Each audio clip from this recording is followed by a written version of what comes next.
Jenazah Eril dimasukkan ke liang lahat diiringi lantunan ayat suci Al-Quran. Jenazah Putra Gubernur Jawa Barat Ridwan Kamil, Emeril Khan Mumtaz atau Eril dimakamkan di Cimaung, Kabupaten Bandung pada Senin 13 Juni 2022 siang. Tampak keluarga besar Ridwan Kamil dan istrinya Atalia beserta kedua adik dari Eril, Camelia Letitia Azhara dan Arkana Aiden Misbak, mendampingi prosesi pemakaman di sisi liang lahat. Dipantau langsung nampak petugas pemakaman berseragam biru berjumlah setidaknya 8 orang membantu menurunkan jenazah Eril ke liang lahat. Ridwan Kamil dan istrinya, Atalia, berdiri di sisi liang lahat mendampingi prosesi pemakaman. Usai diturunkan ke liang lahat, Ridwan Kamil kemudian memulai menyekop tanah untuk menutup pemakaman Eril.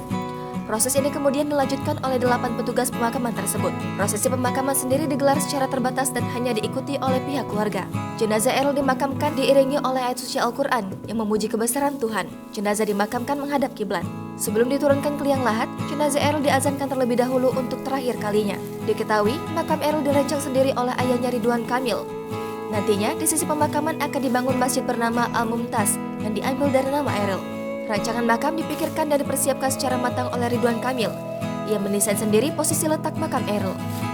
Eril dinyatakan wafat usai hilang di Sungai Are, Bern, Swiss selama 2 pekan, tepatnya pada Kamis 26 Mei lalu.